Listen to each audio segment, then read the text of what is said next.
ఈరోజు అనిరుద్ రెడ్డి కాంగ్రెస్ పార్టీ శాసనసభ్యుడు మతిస్థిమితం లేకుండా పిచ్చి పిచ్చిగా మాట్లాడుతున్నాడు.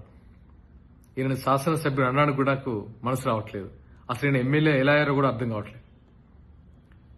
తెలంగాణలో పుట్టి తెలంగాణలో పెరిగి తెలంగాణలో పోటీ చేసే అభ్యర్థుల గురించి ఈయన పిచ్చి పిచ్చిగా మాట్లాడుతున్నారు. సిగ్గుండాలా? అసలు మీకు సిగ్గుందా? ఎక్కడో ఇటలీ కాంగ్రెస్ పార్టీ అధ్యక్షురాలు సోనియా గాంధీ గారి అధ్యక్షతన మీరు పోటీ చేస్తున్నారు. మీకు సిగ్గుందా?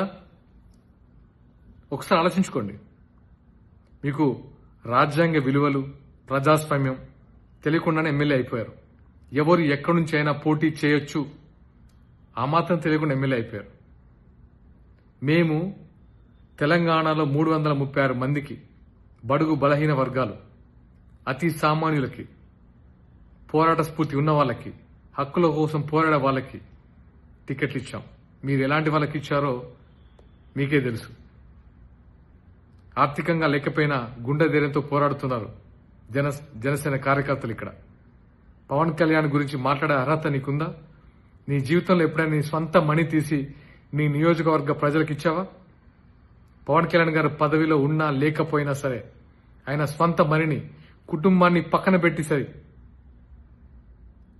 అందరికీ తన స్వంత కష్టాజితాన్ని పనిచేశారు ఎప్పుడో. అలాంటి ఆయన పట్టుకొని పిచ్చి పిచ్చి మాటల యాక్టరు, ప్యాకేజు, ఒక దేశ ప్రధానమంత్రిని పట్టుకొని పిచ్చి పిచ్చి మాటల నువ్వేమేమిలాగా? నీకు ఏదైతే ప్రజలు ఓటేసి గెలిపించారో వాళ్ళ అభివృద్ధి కోసం, వాళ్ళ సంక్షేమం కోసం పాటుపడు.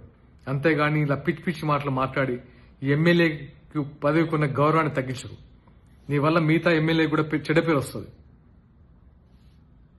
ఇక్కడ నుంచి ఇలాంటి మాటలు మాట్లాడితే ఇతర పార్టీలు కాదు, నీ పార్టీ వాళ్ళే హర్షించారు. గుర్తుపెట్టుకో మిస్టర్ అనిరుద్ రెడ్డి. నీ కార్యకర్తలు వచ్చే కొట్టేస్తారు ఇంట్లో నిన్ను.